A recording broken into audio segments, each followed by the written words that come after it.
Smith Show on Indy Sports Ticket, 1430 AM, 93.9 HD2, and always on the free Indy Sports Ticket app. What's going on? Welcome into the real Jonathan Smith Show here on Indy Sports Ticket. Thanks for tuning in, no matter how you're tuning in, whether that's YouTube, Indy Sports Ticket, if you want to head over there and subscribe. Maybe you're watching on Twitter, __ Jonathan Smith, if you want to watch the show there, or maybe you're listening via that Indy Sports Ticket app where you can download wherever you find your apps. Once again, thank you for tuning in. We got a lot to get to today. Pacers Bucks starts on Saturday. We got Jim Owczarski, Bucks beat writer for the Milwaukee Journal Sentinel. He's going to join here in about 20 minutes to kind of give us the Bucks side of this series. And then Tony East at 11 o'clock has carved out some time for us today to talk about the Pacers side of this. So a lot of basketball. It's going to be great. You're going to enjoy it. I promise. It's a promise. But we're going to start with Indiana basketball because Lamar Wilkerson is the newest crown jewel of Indiana's transfer portal class. And there's a lot of them because everyone left Indiana when Mike Woodson got fired and Darian DeVries was hired. And this Lamar Wilkerson guy, man, the numbers are impressive. Coming in from Sam Houston State, won 2 conference titles there, won his freshman year, or I guess his sophomore year because he started out in JUCO. His second year there, they won Conference USA. And then this last year, not great.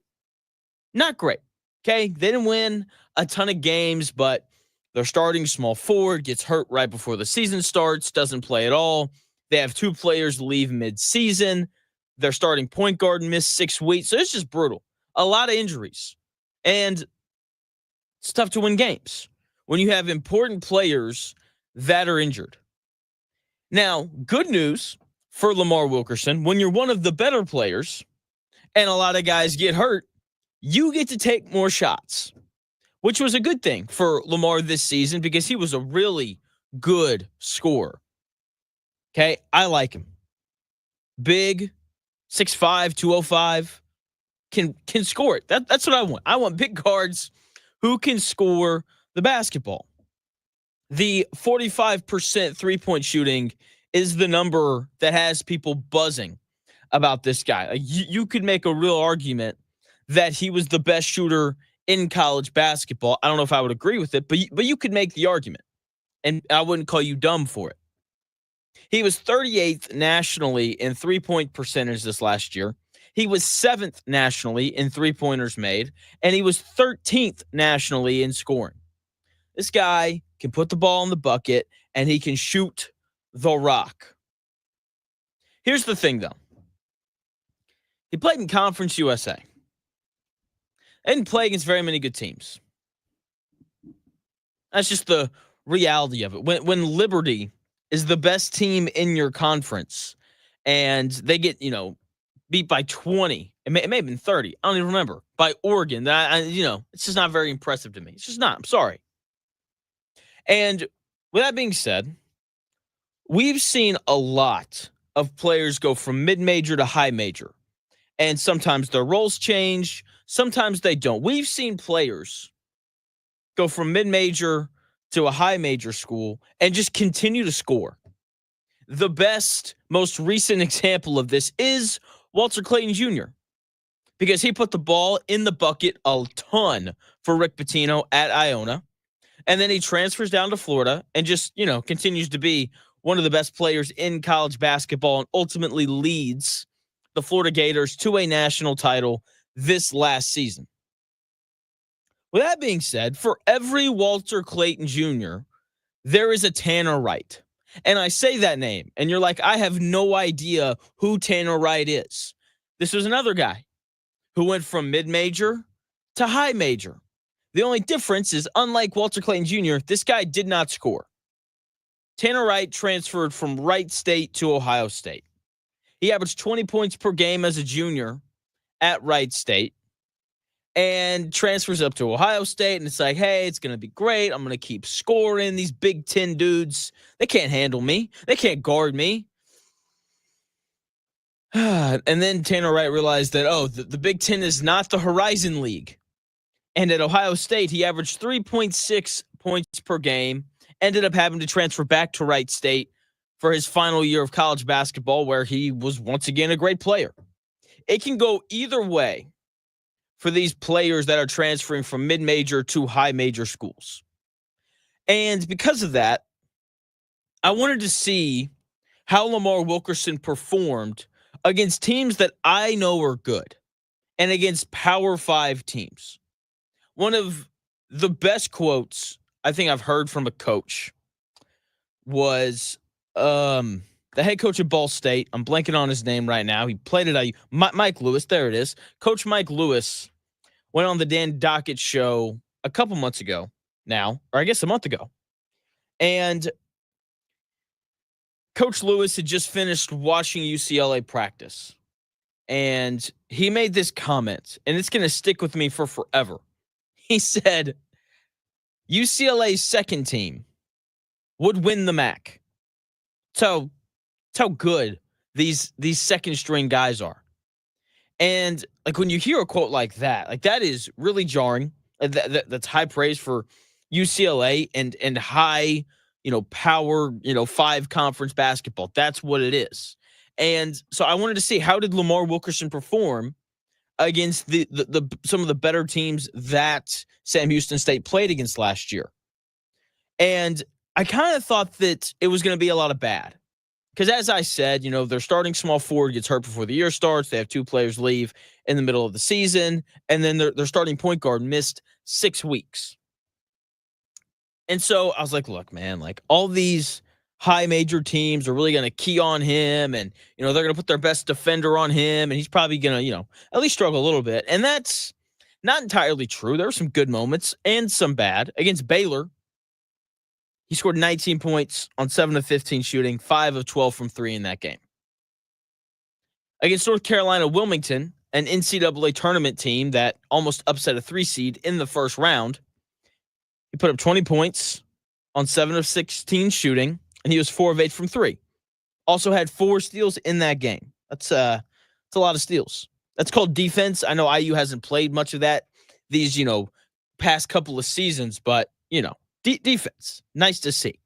Against Indiana, he had 18 points, 8 of 18 shooting, 2 of 4 from 3. Also had 3 assists in that one. Struggled against Pitt, where he went for 15 points on 5 of 15 shooting and 2 of 9 from 3. It's not entirely surprising when you look at his shot selection. When you take that many threes, you're going to have nights where you just don't score well. Like 2 weeks ago, Steph Curry had a game where he scored 3 points. When you shoot a bunch of threes, shooting variance comes up, and sometimes you have bad games. It's just the very simple reality of basketball. That's not just, a Lamar Wilkerson thing. That is a basketball thing at every single level. Now, it's not a huge sample size, but you can see he had some success against some high major opponents and NCAA tournament teams. That makes me feel better about bringing this kid up, and the plan, I'm assuming, is for him to score a bunch. And, it's kind of like scouting in the NFL. Like if you want to take Harold Fannin Jr., like you're not going to watch him against Ball State. Like you're going to watch him play against Penn State and Texas A&M, and you're going to sit back and be like, wow, he tore those 2 teams up. So we now feel pretty comfortable about drafting him in the 2nd or 3rd round or wherever he winds up going. It's the same thing with these mid-major guys. I just want to know, how did they perform against high major college basketball teams and some of the better mid-major teams? And for Lamar Wilkerson, he averaged 18 points on 42% shooting from the floor and 40% from 3. That's not terrible. The overall field goal percentage could be higher, but people loved LJ Cryer at Houston this last year, and his shooting splits pretty similar to that. Low 40% from the field overall, but, a legitimate 40% three-point shooter.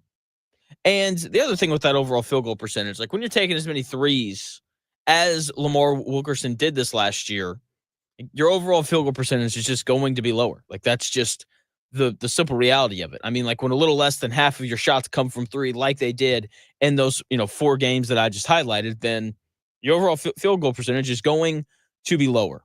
Okay. Now, I don't know if he's going to be able to create his own shot in the Big Ten the same way that he did in Conference USA play.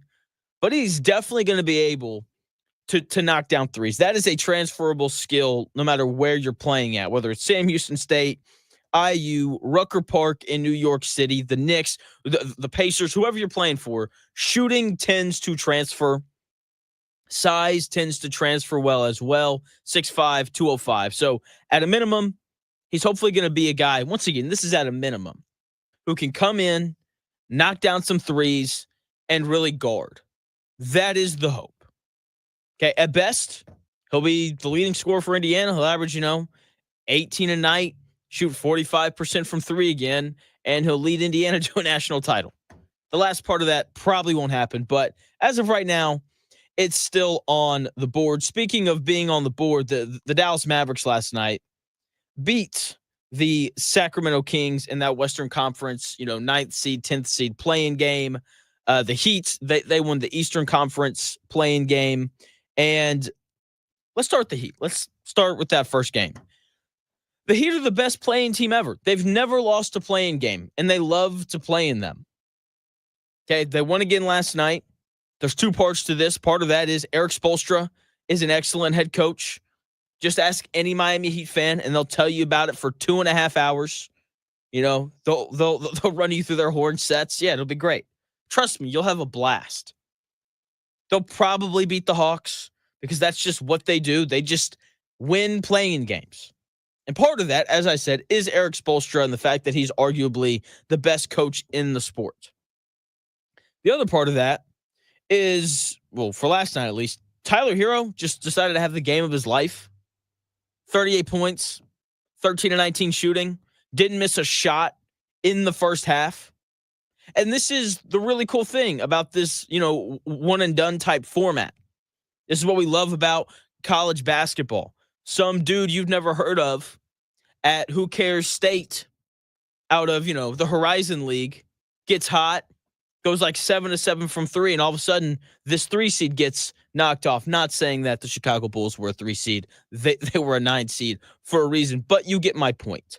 Guys get hot, and that costs teams their season sometimes. And that's what happened last night. Tyler Hero really got it going. He's had a breakout season, made his first All-Star game this year, and he was undoubtedly very deserving of that. So you pair that magnificent performance from Tyler Hero with the Bulls shooting 27% from three, which isn't going to beat very many teams in the NBA. So the Heat, they advance. They're going to play the Hawks tomorrow night, and the winner of that gets the lovely, lovely prize of playing against the Cleveland Cavaliers in the first round of the NBA playoffs. The Dallas Mavericks, they beat the Kings. Didn't watch much of this game. Still way too painful. If you're unfamiliar, I am a Dallas Mavericks fan at heart. That's where I grew up, not far from there. And, it's the team my dad and I used to root for together all the time. So Anthony Davis finally played a good game.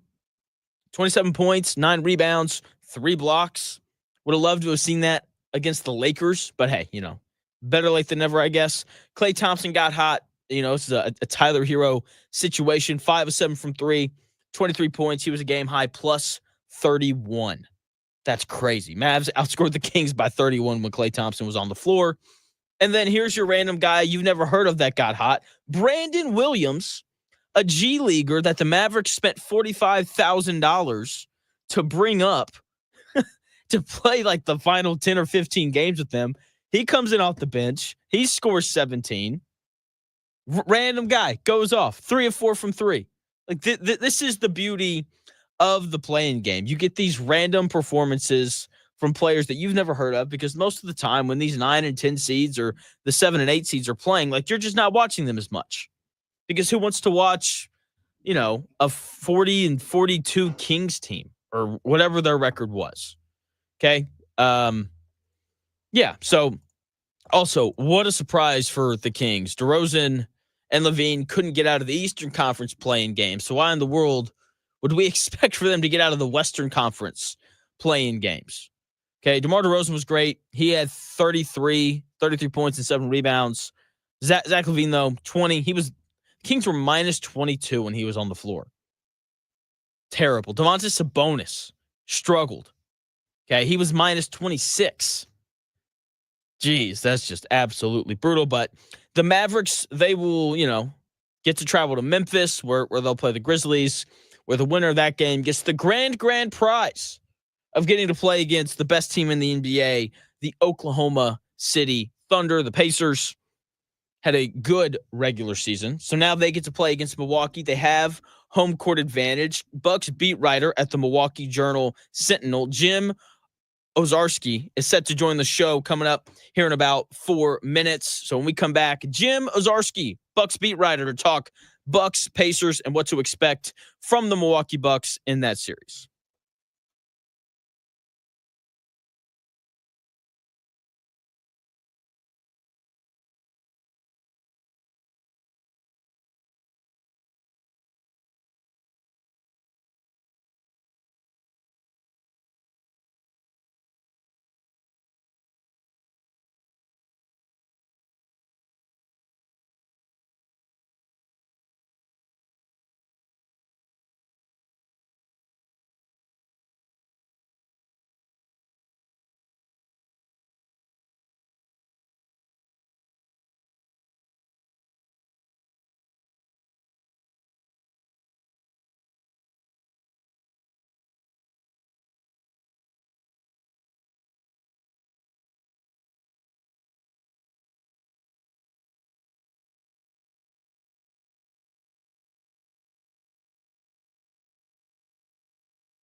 If it's in today's sports world, it's here.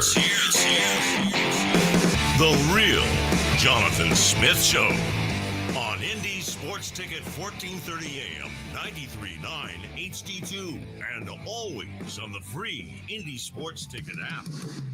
What's going on? Welcome back to the Real Jonathan Smith Show here on Indy's Sports Ticket. We got playoff basketball coming your way on Saturday. Joined now by Jim Owczarski, Bucks beat writer at the Milwaukee Journal Sentinel. Jim, what's going on, man? How are you?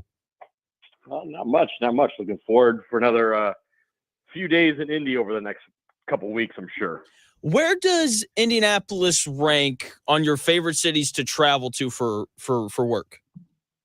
So I have a unique perspective. I covered the NFL probably for it was about 8 seasons, covering the Bengals for the Inquirer over there in Cincinnati, and then up the Packers for my current paper. And so I love Indy. I mean, I would come down for the Combine every year, every February, and it was kind of a stop, like when kind of driving back and forth between Milwaukee and Cincinnati. So for me, I enjoy it. I had a good time at the All-Star game last year, but I can tell you I'm definitely in the outlier group of that when it comes to NBA media.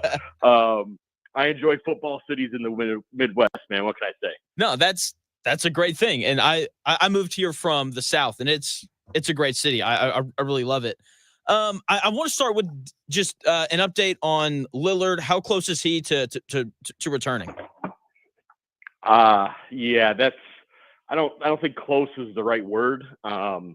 It's hard to say that you can't put a timeline on a blood clot, frankly.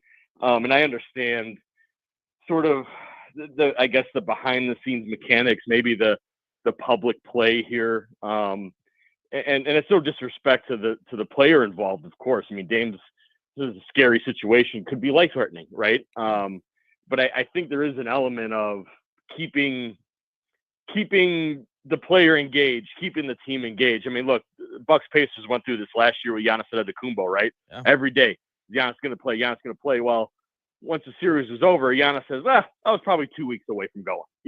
You know what I mean? So, and that was a muscle strain where you have precedent and history and all those imaging to go through. So I think, put it this way, if Damian Lillard comes back to play basketball this season, he'll be just the second basketball player to do so. Mirza Teletovic did it with Brooklyn 10 years ago, and he barely played in that playoff for the Nets.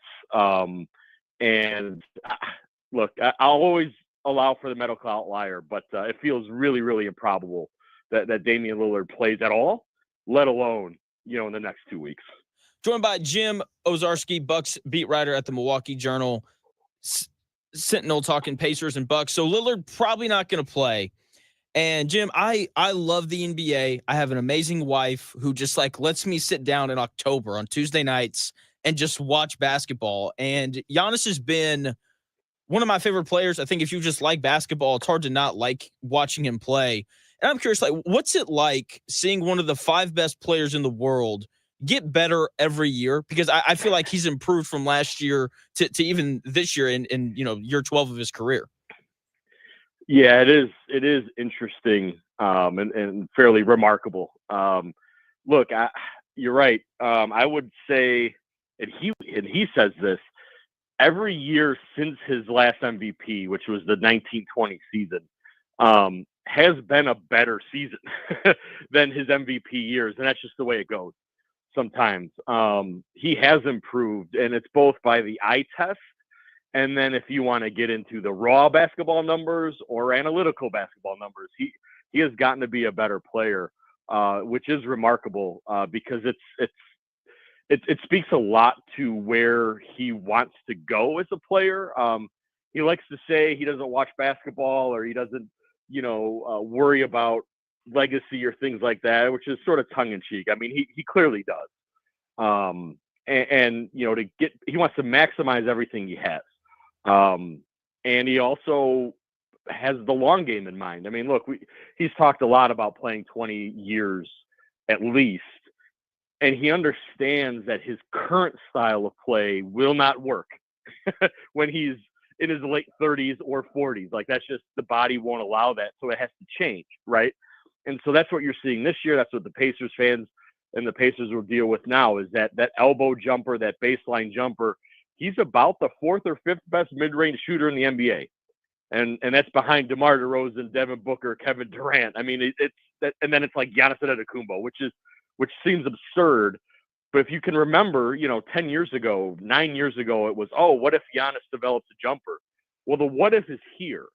And that has turned into an efficient player who will force Miles Turner and Pascal Siakam to respect that 15-footer.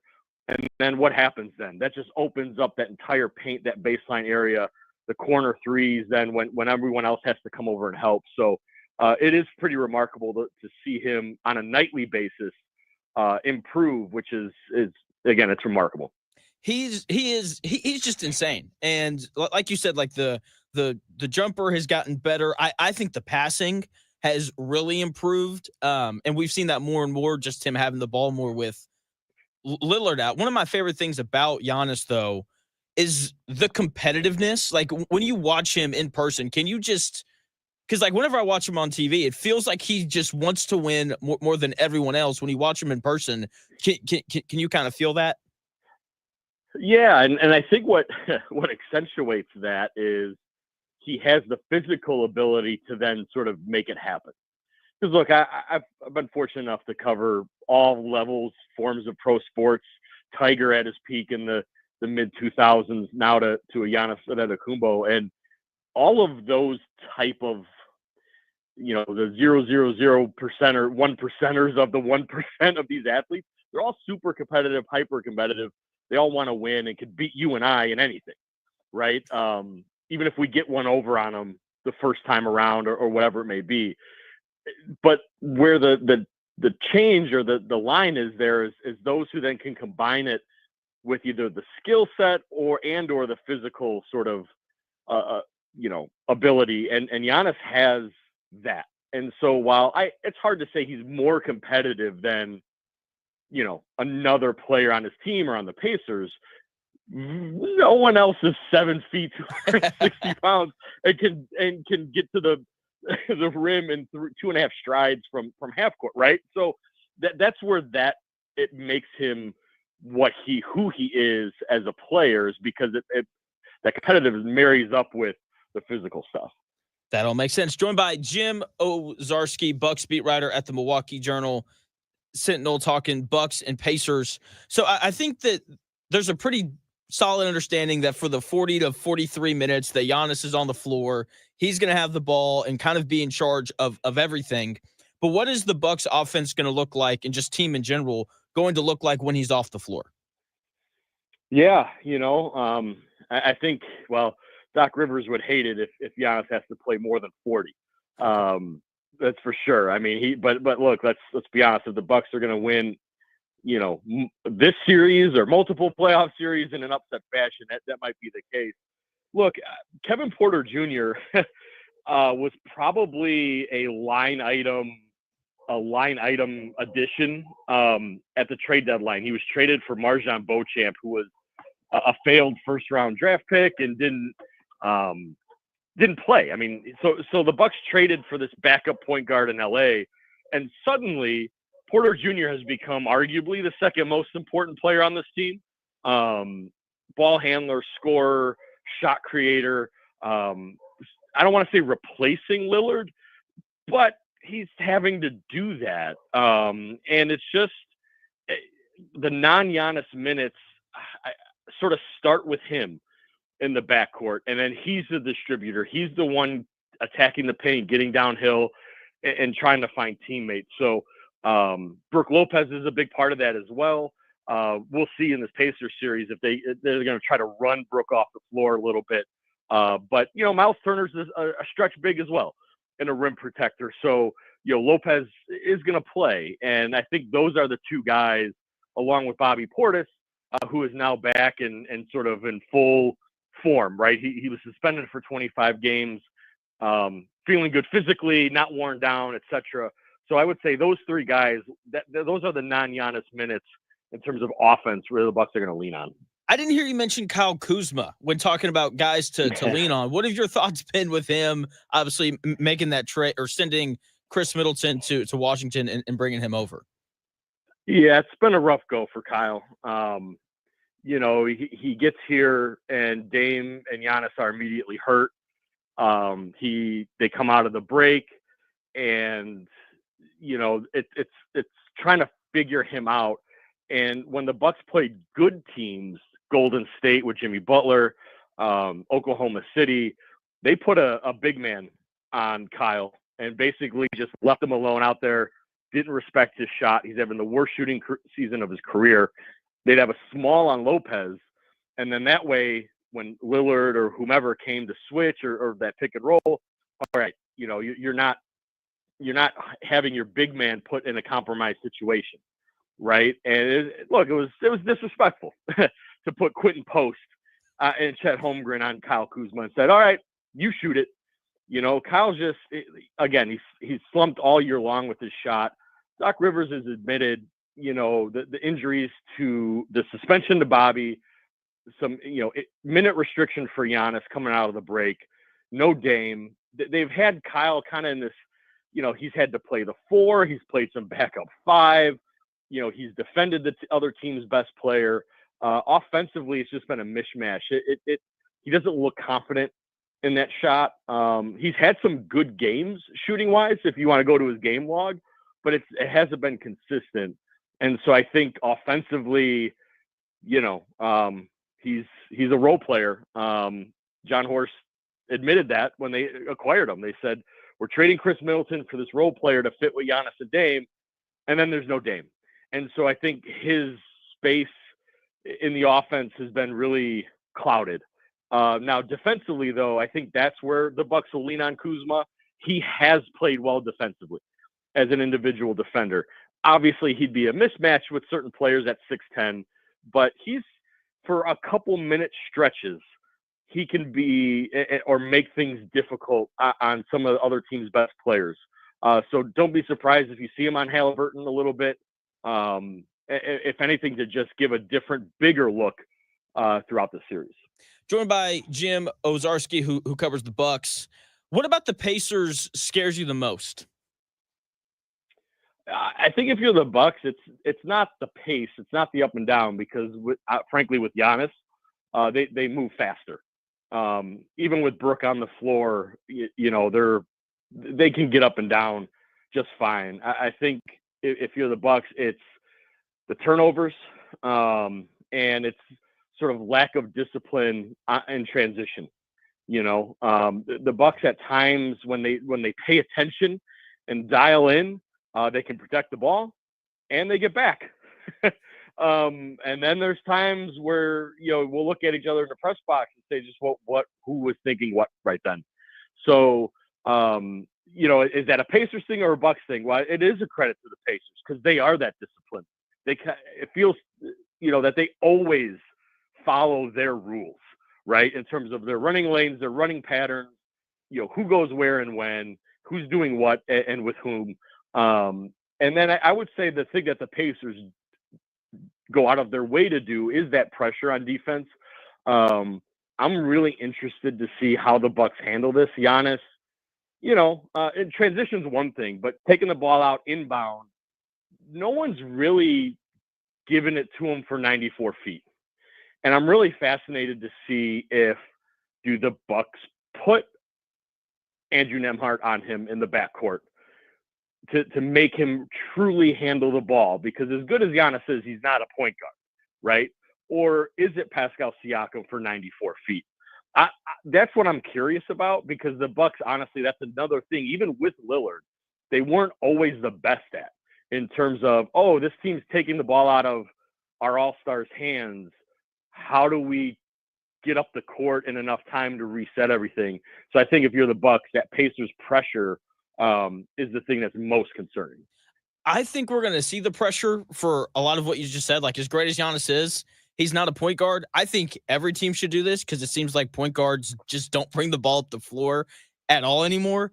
And that's, that was kind of a staple of the Pacers last year in the playoffs. And I don't know if we'll see it the entire game, but I do think that, if the Pacers are a little flat, if the Bucks go on like an 8-0 run, I do think we'll see some sort of press from the Pacers. Couple more questions for you, Jim, and I'll let you go. What do you expect in game one? It'll be interesting. I know the Pacers made a great playoff run last year. Gamebridge has seen a lot of home playoff games now in the last year, but there's a little difference, right, with being the favorite, having game one at home.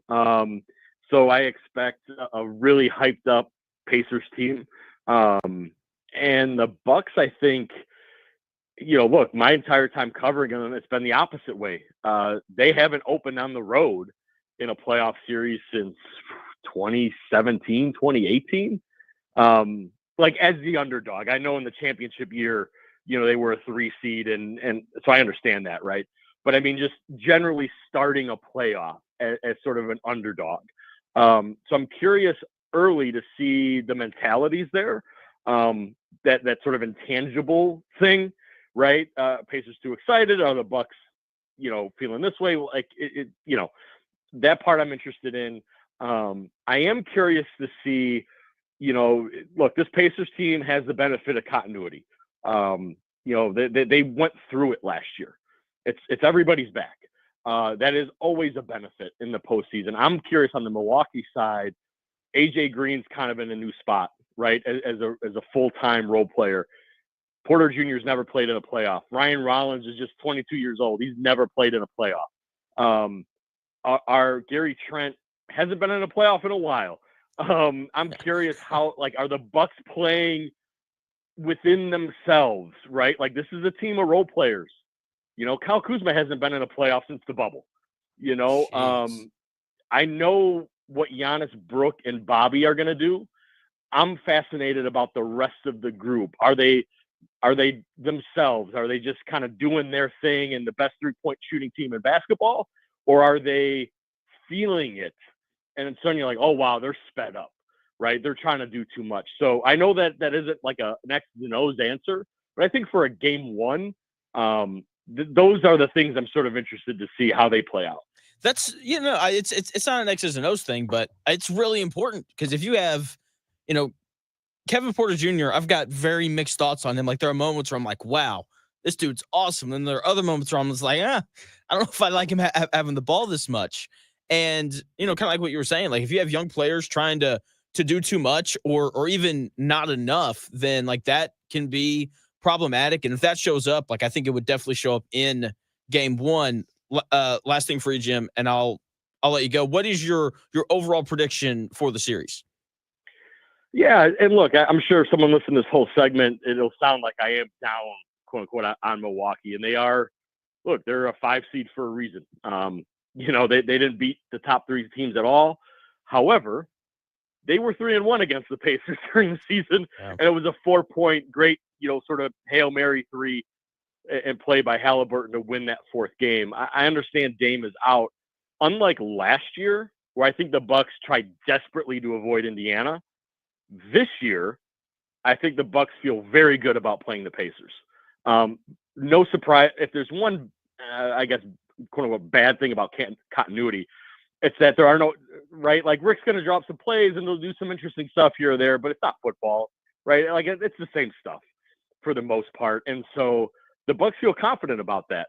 The Pacers have had nothing for Giannis the last 6 years, I don't think anyone's had anything for Giannis the last 6 years. But right. Yeah. And the Pacers even more so. So, look, it's a 4-5, just like last year. I do think the Bucks can win the series in 6 if they can get one at Gamebridge. Both teams were terrible on the road this year. So, that old cliche, the series starts with a team wins one on the road. I think if the Bucks can win one in Gamebridge, I can see Giannis having that game, quote unquote, game 6 at home to end it. Because I think if it goes 7, Indiana wins. So I know I'm sort of hedging there, but I feel it is an even series, even without Lillard. So I think if it's 6 games, the Bucks can close it at home. And if the Pacers can handle it, I think if it's 7, Indiana. I think it's that close of a series. That was my thought. It still is. Like I took the Pacers in 7, and it's like it's exactly what you said. Like the Pacers have had nothing for Giannis for the last 6 years, and when Game 3 starts, everyone knows what the other team's running, and then it just comes down to who's your guy. And Giannis has been the best player in the Eastern Conference for the entire season this year, and I think that the answers to slow down Haliburton and Siakam are a little easier to find than trying to slow down Giannis. And so if the Bucks 1-6, like I wouldn't be surprised, but like you said, both teams on the road haven't been great this year. So I ended up taking the Pacers in 7. Jim, thanks for your time, man. As always, I'm sure I'll be reaching out again at some point during the series to hopefully bring you back on. Thanks, man. Sounds good. Talk to you then. See ya. That is Jim Owczarski, Bucks beat writer at the Milwaukee Journal Sentinel. He does just a great job writing and covering the Bucks. He really knows his stuff. When we come back here in about 4 minutes, Purdue landed a couple big commits, and then coming up in about 20 minutes, Tony East of Locked On Pacers is going to join to give us the Pacers side of things. So, like I said, an awesome show today. A lot of basketball, more of it, but the college hoops when we come back here in about 4 minutes.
It may, one day, be a must-listen for sports enthusiasts.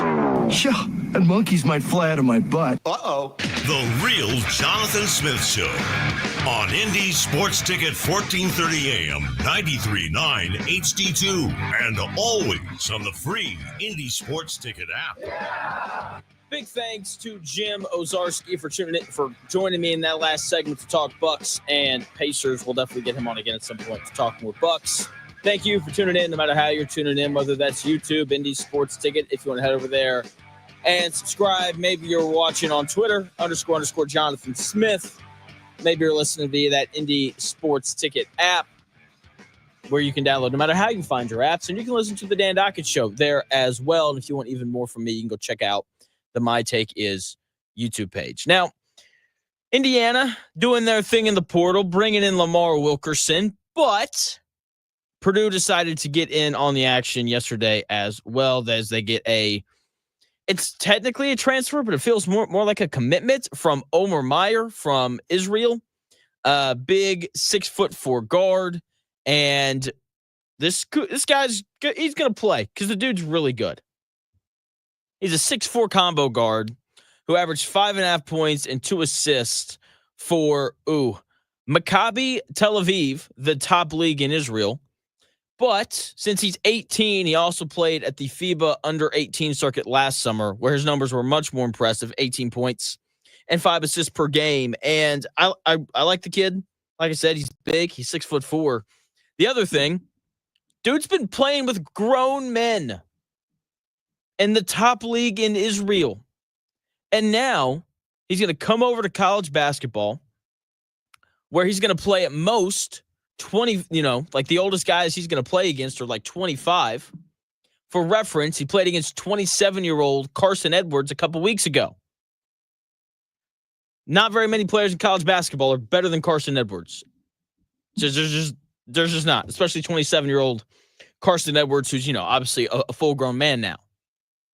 Also, the leagues overseas, more physical than college basketball. So he'll be ready for the physicality. Since he's playing in a pro league, I'm sure that parts of the game will be a step down for him in competition. The best thing about him, though, the most important thing about him, though, is he can handle the basketball. Braden Smith isn't going to have to play for the entire 40 minutes.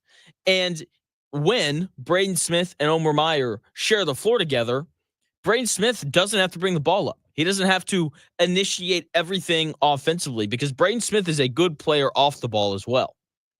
And now the Pacers have the flexibility and they have options.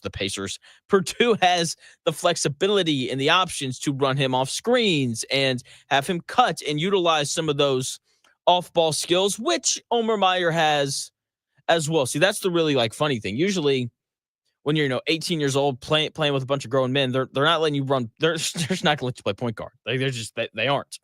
And so he has the ability to operate off the ball as well. He can definitely operate on it. He can run the screen and roll. He can run the screen and pop. He's got a nice little pull-up jump shot at the elbow, very similar to Braden Smith. He's just 6'4". He can catch and shoot. And when you watch him play, it's evident that this guy knows how to play organized basketball. And that's what Purdue looks for. Okay? And that's what they appear to have found in Omer Mayer. I say appear because we don't know. Purdue fans, please don't turn into IU fans and start talking about how you're going to win the whole thing because you got Omer Mayer. Yes, he makes you better in theory, but he could come over and he could suck. That is a real possibility. So Purdue, they continue to load up. They're having a really good transfer portal class so far. And as excited as people are about Omer Mayer, there's a player I am even more excited about that also committed yesterday. Purdue had bigs. They obviously were going to have great guard play, especially now with the addition of Omer Mayer. They just needed a wing. And they found one. Purdue added North Florida transfer Liam Murphy, 6'7", averaged 13 points per game and shot 42% from 3. This was what the Boilermakers needed. They needed a bigger wing who could come in and give them minutes. Can the guy guard? I don't know. We're going to find out. But he can undoubtedly shoot that thing. And that was what they lost, right? When Camden Heide decided to hit the portal. They lost a big 6'7" guy who could come in and knock down threes. And, Camden Heide was an excellent athlete. And so, they're probably going to lose some athleticism there, but this is what they needed. They needed a guy who could come in, shoot the ball, and just be a legitimate wing. Because when you play in the Big Ten and when you play, in the NCAA tournament, you're gonna come across, a Mackenzie Mbako, probably multiple Mackenzie Mbakos throughout the course of your season. And look, Fletcher Lawyer really struggled when he had to guard that dude. That's just the very simple reality of it. So, we'll see how it goes, man. Like I am more intrigued though by Liam Murphy than I am by Omer Mayer, because Omer Mayer, he's going to be important, but Braden Smith's still going to handle the ball probably more than Mayer. But the Liam Murphy guy directly addresses a need, and he's produced before in the world of college basketball. Once again, a 6'7" forward who averaged 13 points and shot 42% from three. Hard to complain about that. We had some breaking news earlier today in the world of college football. Lee Corso will do his final broadcast on the College Game Day deck, week 1 of this season, August 30th. He's going to turn 90 in August. It's good that he's leaving. It is. And I think that they're doing this the right way, because if you have his final week, during, the Army-Navy game or the conference championship week or the national title game, then you don't get to do the right thing. And that's send him off with a big thank you and run an awesome tribute video and reflect and enjoy previous things that have happened. Because the reason why College Game Day was amazing is yes, Reese Davis does a really good job hosting the show. Kirk Herbstreit is incredibly smart. Pat McAfee's brought a new flair. Nick Saban's a genius. All that stuff's good. But the show isn't what it is today without Lee Corso and the headgear picks. I remember being a kid wanting to sleep in on Saturdays and then being like, no, wait, I can't. I have to watch College Game Day, because who knows what, Lee Corso's going to do. I want to see him put the headgear on. And I'm so glad that they're sending him out week 1 of the season, because there's not going to be as many great games. They're going to be able to sit back and kind of relax, and it won't be a normal College Game Day show. Of course, they're going to pick games, and Lee Corso's going to put the headgear on for the final time, and he's going to do all that. But they're also going to be able to take some real time to reflect on how much Lee Corso did for that show. The show is in great hands going forward. Pat McAfee, I love him on the show. I think he does a fantastic job. He brings a lot of energy. And then you have Nick Saban, who's funny. That guy cracks me up, man. And it's not surprising at all that he's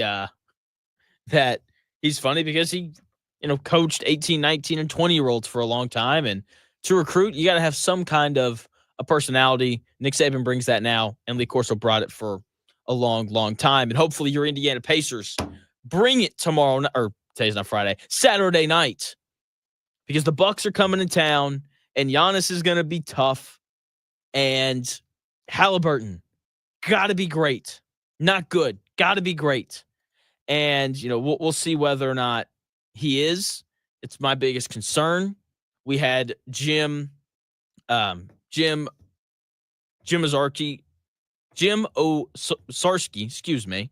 talking about kind of the Bucks side of things. Tony East, who was just, the patented Indiana Pacers guy on this show, he's going to join coming up here in about 5 minutes to talk about the Pacers side of things. It's going to be good. Tony watches more than just the Pacers, so he's going to have a great idea on the Bucks. He'll probably remember things that I don't from those Bucks and Pacers matchups earlier in the season. Obviously, the big thing, though, no Damian Lillard. And, we'll see how that impacts the series. It is set to start Saturday, 1 o'clock, first game, ESPN. Can't wait. Going to be an absolutely great time watching that game. Tony East of Locked On Pacers joins the show when we come back here in about 5 minutes.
Let's do this.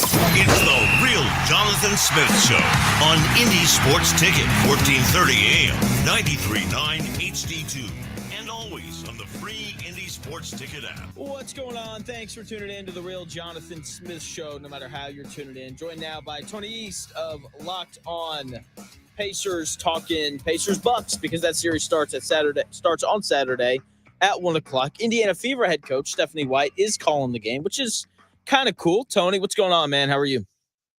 I'm good. I'm glad the NBA is back in full swing with playoff action. And the day we're talking, the only day without meaningful games for quite a while. So that's exciting. Yeah, the games last night, were they meaningful? They were, but dude, I'm a play-in hater. Like, not even just the games themselves sucked. I hate, why are we doing this? Like, put the top.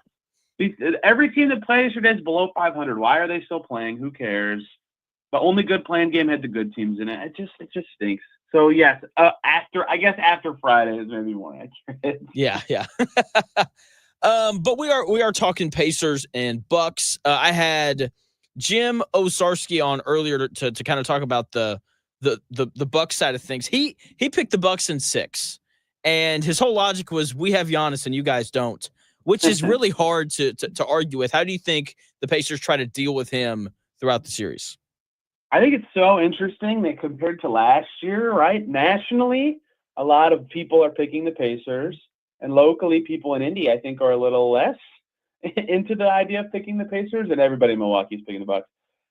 Yeah, that's fine logic. Like, I can't argue with that. Giannis is amazing. And, prior to last season, the Pacers lost, I want to say 12 in a row in games that Giannis played for the Bucks, right? And that's very telling. He's very good. He's very hard to defend. And I don't know that there's just some button they can press to make it easier just because Dame is out, right? They have all these other shooters that have been playing great. That's why they closed the season so hot. And they have Kevin Porter Jr. doing all the stuff. And, like, Dame's obviously very good. He was amazing against the Pacers last year. I think he averaged like 30 points a game in that series. But their defense can be better without him, and that will help, I think, in a lot of ways against the Pacers. And Giannis is a part of that with his front court prowess. So, yeah, I think it's going to be a tough series because the best player in the East is on the opposite side from the Pacers.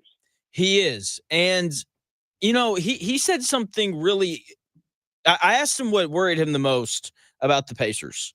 And he brought up the Pacers full court pressing Giannis because he does kind of bring the ball up a little bit more now. How much of the press do you think we're going to see? Yeah, they did it a ton last year. I really tried to slow the Bucks down and force them to get it across half court in different ways sometimes. Like, you can press Giannis.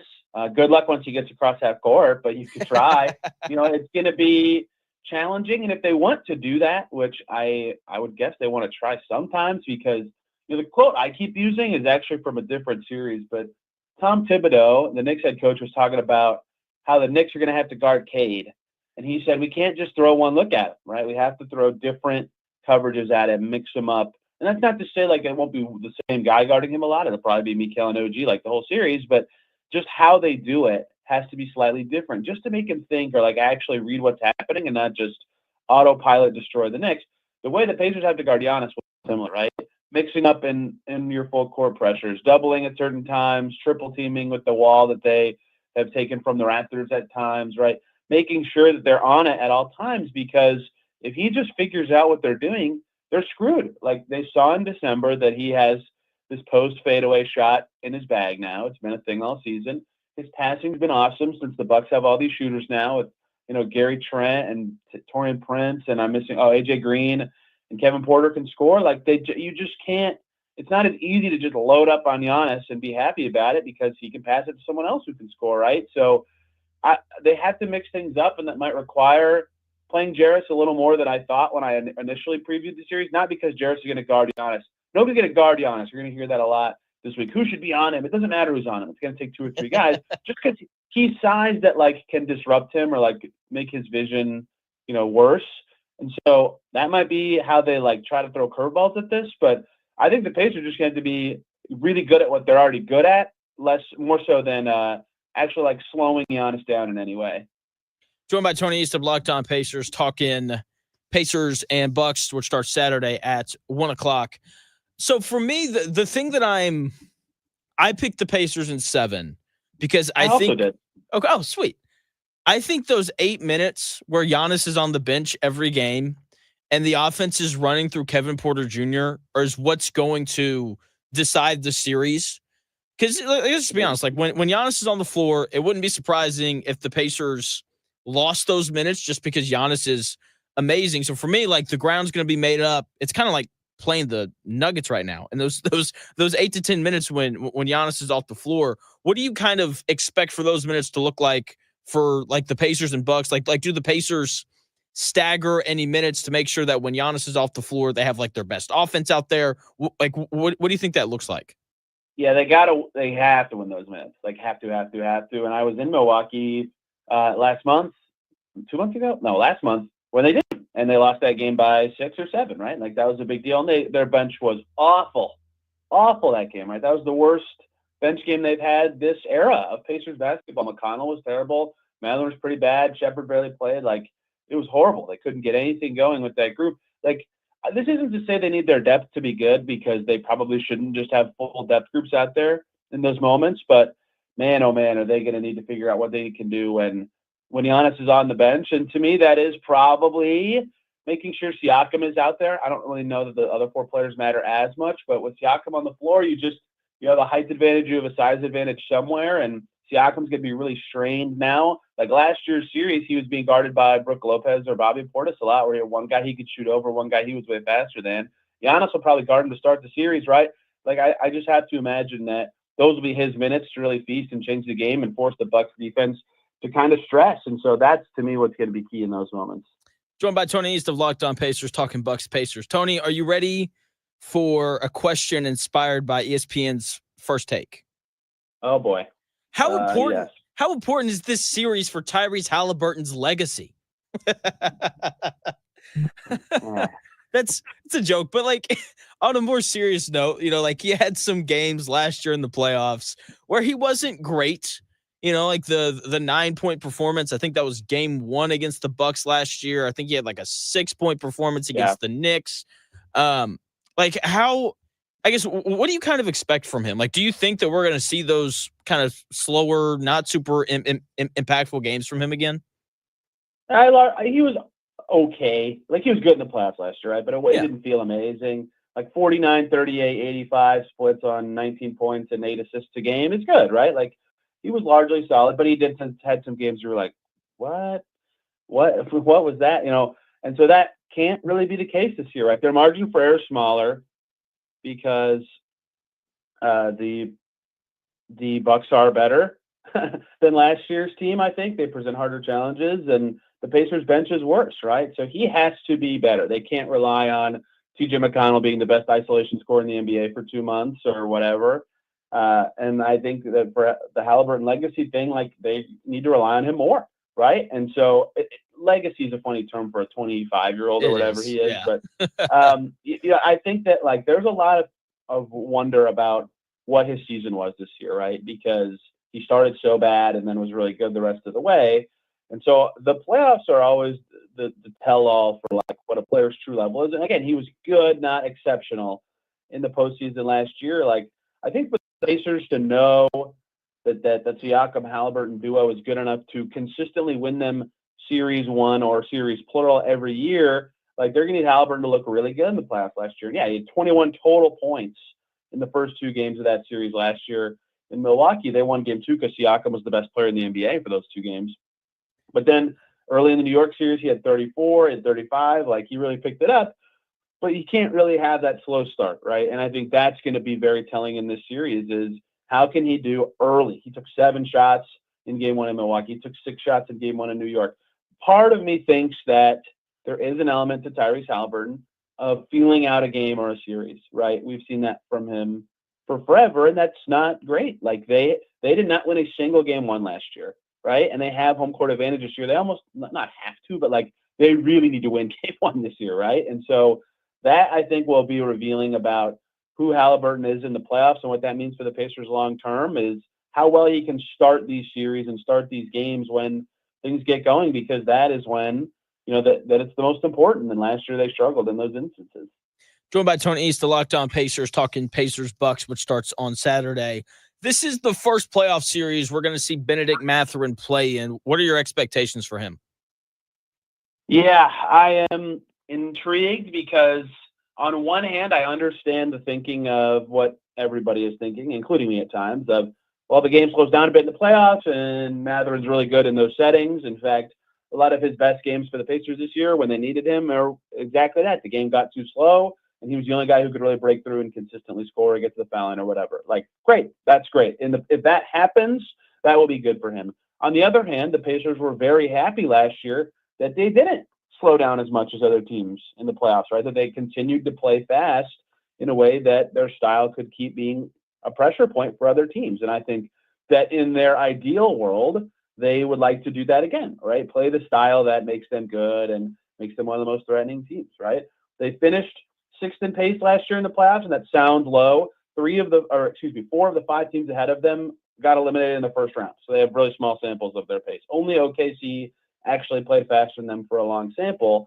And of course, this year their pace was like 7th or something, which is a little lower than last year in the regular season. But if they keep trying to play the way they play, right, keep the ball moving all the time, never let it stop, and use that to their advantage to break defenses down, like, Matherin's not as good at that stuff. And so I'll be very curious what that blend looks like. Can he kind of be himself and be what the Pacers need him to be at the same time? He's played very well against the Bucks throughout his career. I think he's going to be important in this series, but how much of an X factor he is will kind of be based on how much of that blend really happens, right? If the Pacers style ends up prevailing, I don't think he's going to have that many stats. And the other part of this is, like, I don't even mean this to knock Ben Mathurin. I think he's very good and should be one of their premier bench players in the series. But if Aaron Nesmith keeps scoring the way he's been scoring, and Andrew Nembhard's defense continues to be the best perimeter defender on the team, how much is Mathurin going to play? Like 18 minutes in a game, you know, and obviously Nesmith missed a lot of shots last year, and Nembhard had some defensive issues. They switched him off of Brunson against the Knicks. So I'm not even saying that to say that they should play Mathurin low minutes. If he's very good, they should play him a lot of minutes and consider starting him. I don't know. I have no idea. And I think that the rosy interpretation of the playoffs has gotten him a lot of grace from fans. He's going to have to perform, right, and prove it. I think he's got the right mindset right now. I think the theory of why everybody thinks he could be an X factor is right.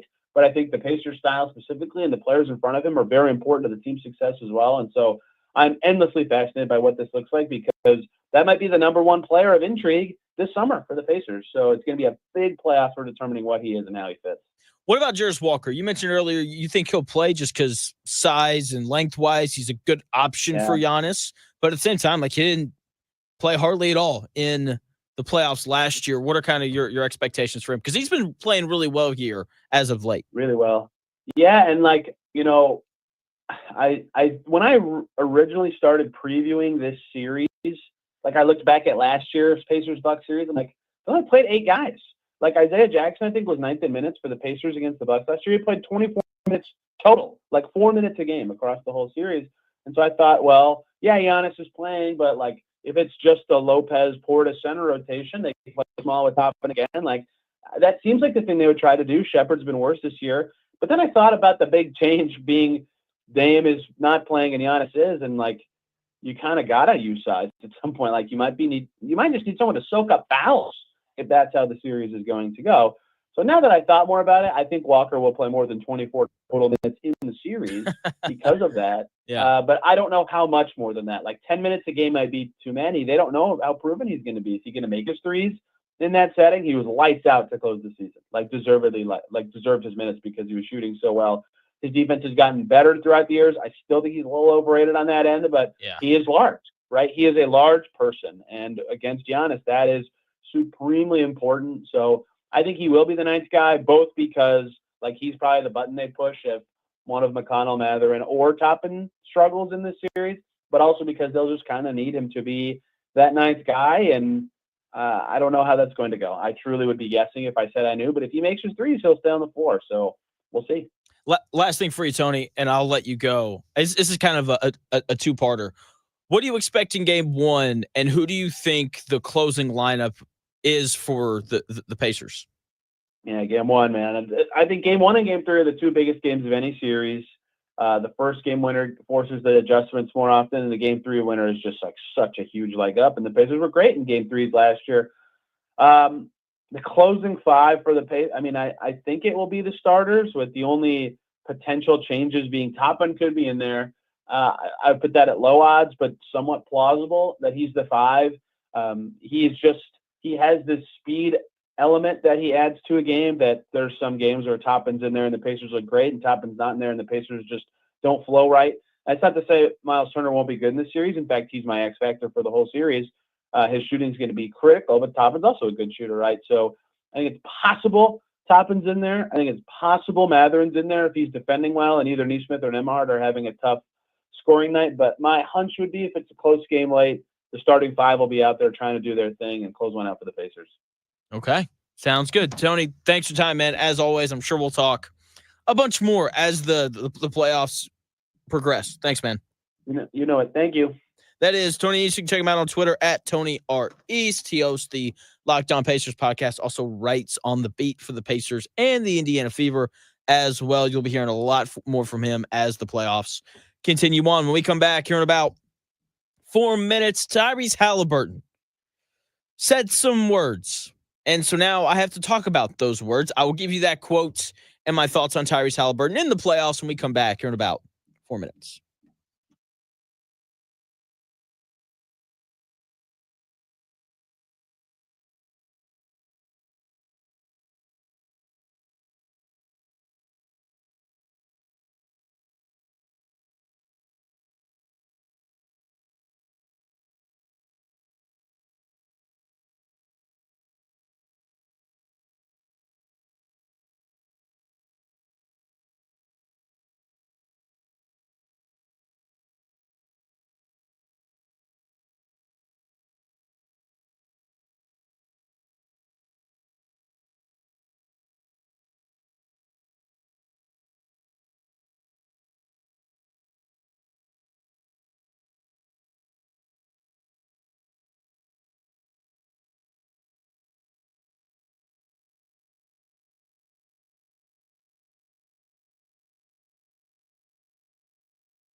The best takes. Maybe. The Real Jonathan Smith Show on Indy Sports Ticket 1430 AM, 93.9 HD2, and always on the free Indy Sports Ticket app. What's going on? It's the Real Jonathan Smith Show here on Indy Sports Ticket. Hopefully you're having a nice week. It's Thursday.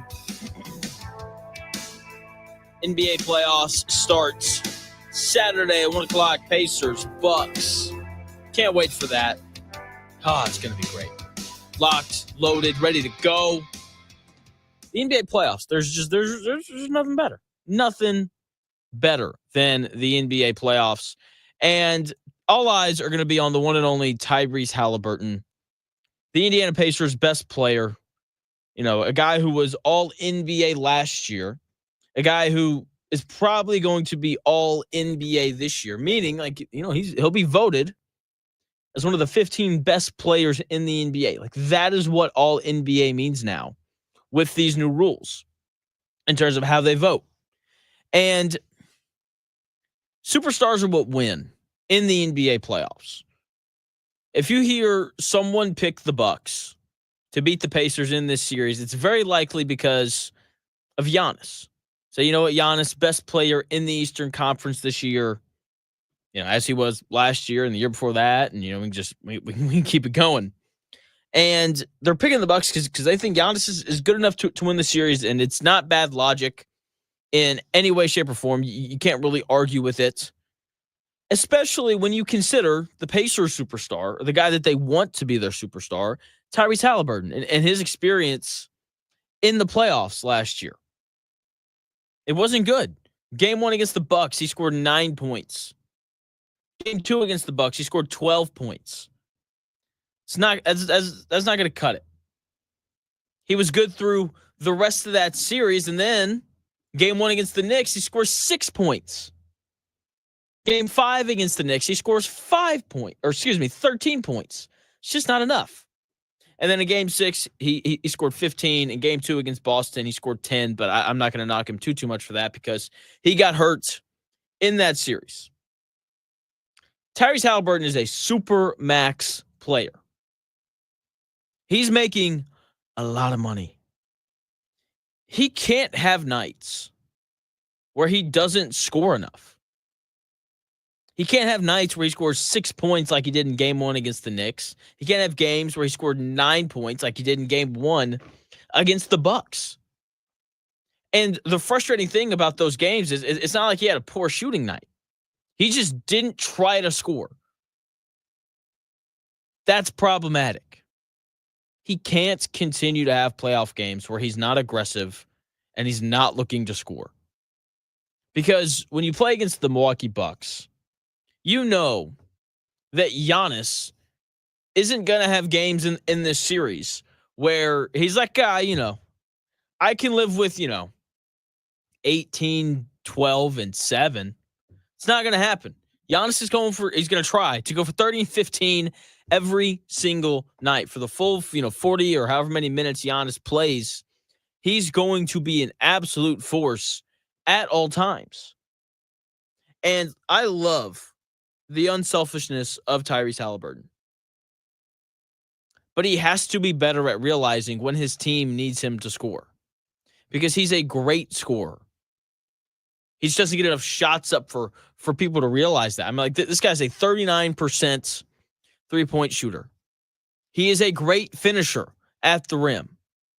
His float game, when he touches the paint, is impeccable. It's as good as anyone's. His pull-up jump shot, going right, it's efficient. His step back going left, it's rather efficient. He has to look to score because he is an excellent scorer of the basketball. And the Pacers are at their best when he scores. The Pacers are 25-3 this year when Tyrese Haliburton scores 20 points or more. 20 points in the NBA, not that many. Do you know how many players in the NBA average 20 points per game? 34. Honestly, that's a lower number than I thought we were going to get. But there's an endless list of players in the NBA who, if you ran your offense through them, they could get you 20. Tyrese Haliburton can definitely get you 20. The issue is he has these stretches where he's too passive. And like I said, I don't mind it. When you watch the Pacers play, like the ball moves around a lot. And, like that leads to some of these things happening. And that's fine. Like he can have stretches where he's not passive as long as his teammates are making shots. And what can happen is, Obi Toppin's not making shots. And, Andrew Nembhard, he continues to struggle to shoot the ball. And, like, if everyone else is struggling, Haliburton has to realize it and then go score. That has to happen. Because, if Giannis's teammates are struggling to score, then Giannis is just going to go do it. Right? That's just how he is. And Haliburton has that ability. He just has to be more aggressive. And I think we will see it from him. He had a quote yesterday talking about how they expect to compete for a championship this year. And that's great. But it only happens if he's aggressive and if he scores the basketball. And while the Pacers are not one of the three best teams in the league, okay, because they're not, it's Cleveland, it's Oklahoma City, and it's Boston. Those are the three best teams. They've been the sixth best team, the Pacers have been, in the NBA since that 10-15 start, if you go by the net rating. They have the sixth best net rating in the NBA from December 13th on. They have the third best net rating in the Eastern Conference since December 13th. They have the seventh best offensive and defensive rating since December 13th. They've been one of the, 10 best defenses in the NBA since the middle of December. The offense being really good isn't surprising because, come on now, like you watch the Pacers, you know what's going on. They have the fourth best record in the NBA since that 10-15 start. This is an excellent basketball team. And while championship contention feels a little far-fetched, given that start, given the fact that they're the 4 seed, given how good the Thunder and the Celtics and the Cavaliers are, I guess it's not out of the question. But in order for it to be like a real possibility, Tyrese Haliburton has to be a guy night in and night out. The dude he's been post All-Star break has been nothing short of spectacular. It's why he's got a pretty decent chance to be named to the All-NBA team once again. If he's that guy, 20-10 with, half a turnover, that's what it feels like he's at, then they have an excellent opportunity to beat the Bucks in the first round, because this is not going to be an easy series. Whenever you play against Giannis in the playoffs, like that is never easy. And then from there, it'll be tough to beat Cleveland because Cleveland's awesome. I mean, just best, offensive team in the NBA by a pretty wide margin. They shoot it really well, and Evan Mobley's gotten so much better, and Jared Allen has been one of my favorite players in the league for a while. Just what he brings offensively, setting screens and finishing at the rim. And I haven't even gotten to Donovan Mitchell and Darius Garland yet. Really good basketball team. That'll be a really tough series, but if Tyrese Haliburton is the best version of Tyrese Haliburton, then the Pacers are going to have a chance to win that series as well. The question is just, how aggressive is he going to be? That is what I want to know. And aggressiveness isn't always a good thing. Nico Iamaleava got aggressive when he was at Tennessee. He said, I want $4 million.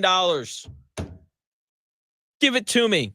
And then Josh Heupel's like, nah, man, we're good. We're good. And so Nico Iamaleava is transferring back to Southern California, where he's from. He's transferring to UCLA, and now the lies are happening. Oh, he transferred because of the system. Not a good system.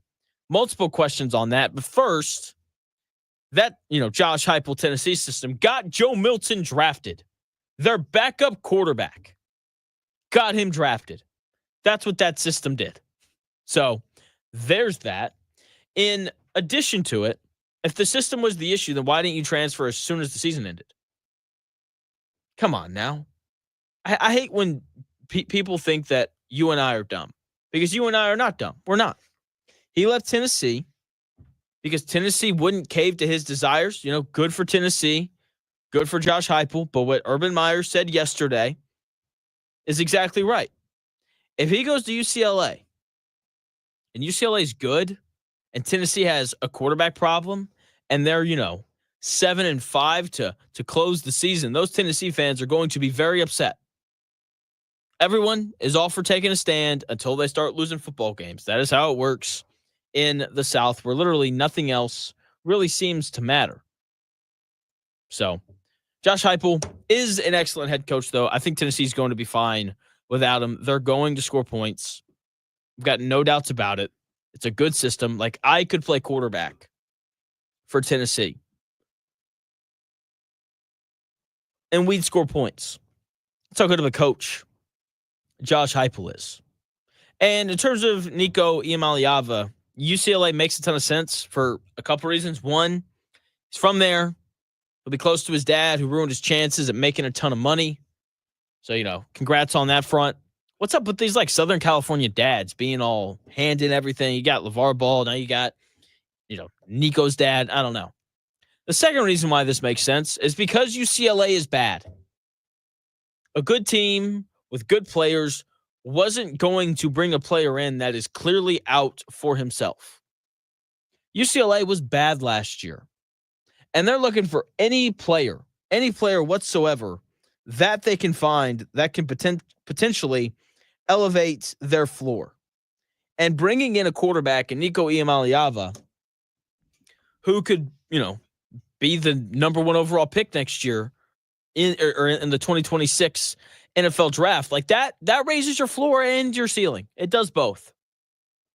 And everyone's like, what? Well, what about Arch? He's going to be the number one overall pick. We've seen that guy throw 60 passes. Okay, can we please just calm down on all this Arch Manning stuff, right? This is, Indiana basketball 2.0.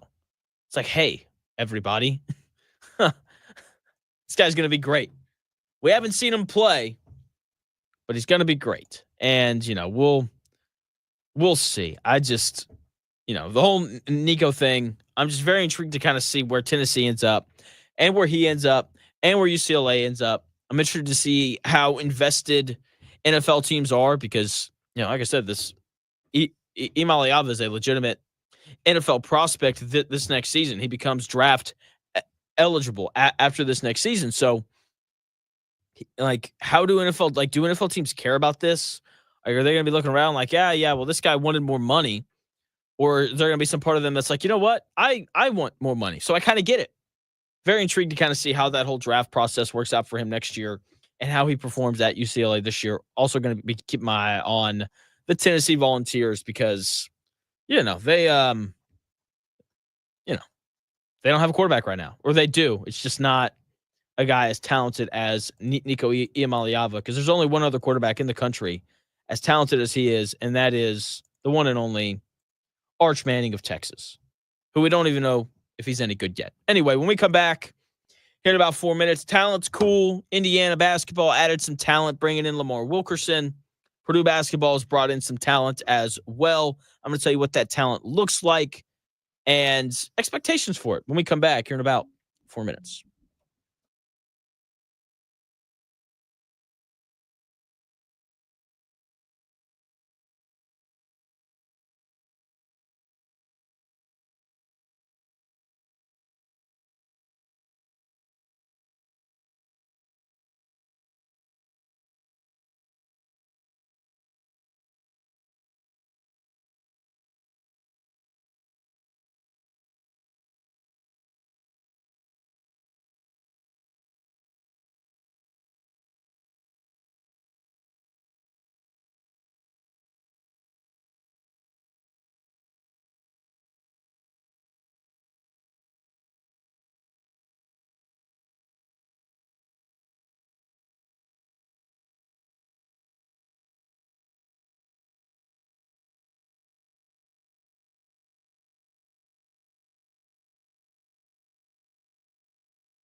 If it's in today's sports world, it's here.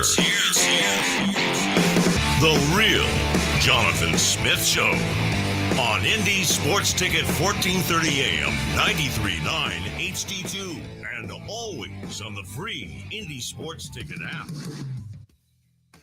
What's going on? Welcome back to the real Jonathan Smith Show here on Indy's Sports Ticket. Thanks for tuning in, no matter how you're tuning in, whether that's YouTube, Indy Sports Ticket, if you want to head over there and subscribe. Maybe you're watching on Twitter, __ Jonathan Smith. Maybe you're watching or listening via that Indy Sports Ticket app. No matter how you're listening, it's greatly appreciated. If you want even more from me, you can go check out the My Take Is YouTube channel, where I do a little bit more over there. Big news in college football. I love this so freaking much. The NCAA has announced a new college football rule. If medical personnel is forced to enter the field of play to evaluate an injured player after the ball is spotted by the officiating crew, the player's team will be charged a timeout. If the team doesn't have any timeouts, a 5-yard delay of game penalty will be assessed. If you've watched college football at all in the last 5 years, then you know there has been a major, major problem with Ole Miss, Lane Kiffin, having players go down to slow down the pace of the game, to get subs in or out, and they usually fall down late, and it's really annoying. Like the other team's set, ready to go. Oh no, my hamstring! I have a cramp. I need medical assistance. And then they stop the game, and then 3 minutes later, they're finally playing again. I don't know if this is going to stop all of them, because you'll just tell guys to go down sooner. It's really all that they'll do. No other way around it. So we'll see if the rule has a positive impact on the game or not. I think that it will, but we'll see. And hopefully Lamar Wilkerson has a good impact on the Indiana Hoosiers. He is the newest crown jewel of the Indiana basketball transfer portal class, coming in from Sam Houston State. Played in Conference USA last year. He had a good season. I know his team didn't win a ton of games, but they had several injuries. Starting small forward gets hurt for the year. A couple of players leave, halfway through the year. Starting point guard misses, 6 weeks of the season. And tough to win games when you have important players that are injured. But with these injuries, Lamar Wilkerson got to take a bunch of shots, and he scored a lot of points. I like the size that he brings. Listed at 6'5", 205. It's a big guard, right? Shot 45% from the three last season. That is what has people buzzing about the guy. He was 38th nationally in three-point percentage, 7th nationally in made threes, and 13th nationally in scoring. The competition he played against wasn't great, though. And, this whole mid-major to high-major transfer thing has been going on in college basketball for a while now, and some of those situations turn out great. Like, Walter Clayton Jr. goes from Iona to Florida, wins a national title, was the second best player in the country, first team All-American. We've also seen players who go from the mid-major to high-major level and just not be as good. Think Tanner Wright at Ohio State a few years ago, right? Transfers from Wright State to Ohio State. When he was at Wright State, he averaged 20 points per game as a junior. Shows up at Ohio State, where he averaged 3.5 points a game, and ended up transferring back to Wright State for his final year of college basketball. Like, it can go either way with these guys. Players don't always pan out. Busts happen all the time at the professional level and at the college level. And so my question is, how does Lamar Wilkerson perform against the better teams that he's played? That's the question. And, when you look at these, the NFL draft is coming up, and when these NFL teams evaluate Nick Nash, a great receiver out of San Jose State, and when they evaluate Harold Fannin Jr., like, they don't want to see them playing against MAC teams. Like, they don't. Like, they want to see them playing against the big dogs. And so, like, part of why Harold Fannin Jr. is going to be drafted so high, second or third round, is because he had put up monster games against Texas A&M and Penn State. And so for Lamar Wilkerson, I wanted to go back and see how he performed against high major teams and teams that made the NCAA tournament. Against Baylor, he had 19 points, 7 of 15 shooting, 5 of 12 from 3 in that game. Against North Carolina Wilmington, a team that made the NCAA tournament, took Michigan to the brink, put up 20 points on 7 of 16 shooting. He was 4 of 8 from 3 in that game. Also had 4 steals. That's called defense. Love that. Against IU this year, he had, 18 points, 8 of 18 shooting. He's 2 of 4 from 3. Okay, he struggled a bit against Pitt. 15 points, 5 of 15 shooting, and 2 of 9 from 3. And, that makes sense. When you take a bunch of threes, you're just going to have bad nights. It's just the reality of it. Steph Curry a couple weeks ago had 3 points in a game. Okay? Now, it's not a huge sample size for Lamar Wilkerson against some of these better teams in college basketball, but he did find success against some of the high major opponents and NCAA tournament teams that he played against. In 4 games against high major or tournament teams, he averaged 18 points, shot 42% from the field, not great, but he did shoot 40% from 3, so all good. Okay, and that's not terrible. LJ Cryer from Houston, people loved him this year. His numbers, shooting-wise, were pretty similar. Obviously, that's in the Big 12 and not Conference USA, but, you get the point. The overall field goal percentage for Lamar in those games against better opponents could be higher, but when a little less than half your shots come from 3, I'm not really going to throw too big of a fit about it. Now, I don't know if Lamar Wilkerson is going to be able to create his own shot in the Big 10, but he has a transferable skill. He can shoot the basketball. That doesn't tend to go away. If you can shoot the ball well in high school, you tend to shoot it well in college. And if you shoot the ball well in college, then you tend to shoot the ball well in the NBA. Okay, so I think his ability to shoot the ball, that should transfer. His size, not going to change. He's 6'5", 205 no matter what. I like big guards.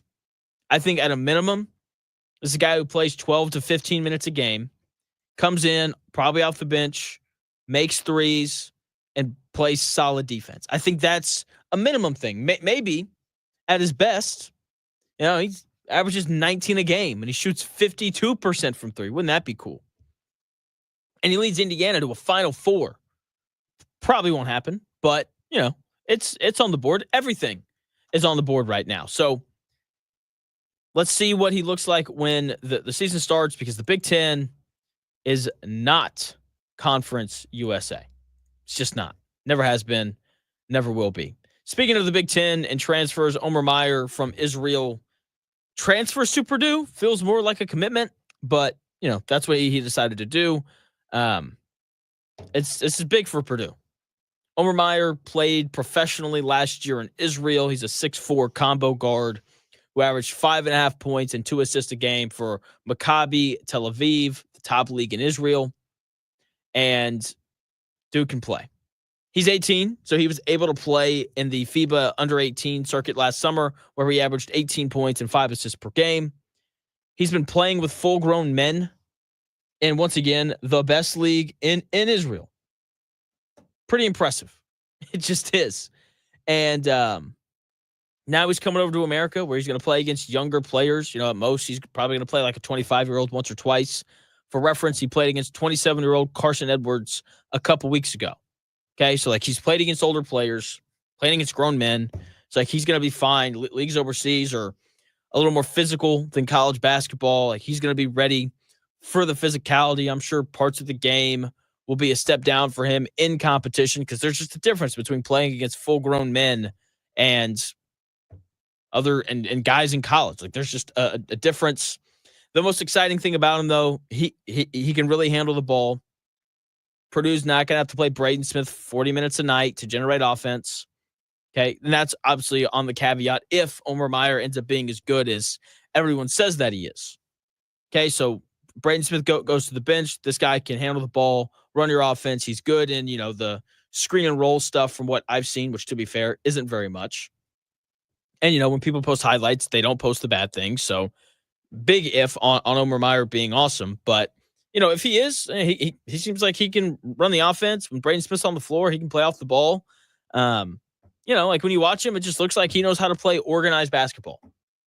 That's what Purdue looks for, and that's what they appear to have found in Omer Mayer, and the commitments didn't stop there. They also bring in Liam Murphy from North Florida. This is the guy that I'm excited about. 6'7" forward, averaged 13 points, shot 42% from three. And this was the missing piece. This is the thing that Purdue really needed to make their team better. They needed a big wing who can shoot the ball, because Camden Heide left. Would still rather have Camden Heide just because he gave them, a little more athleticism. With that being said, I don't know how good of an athlete Liam Murphy is, but I know that he can shoot the ball. And, he scored it decently well at North Florida. Once again, North Florida, not the Big Ten, but shooting is a skill that tends to transfer.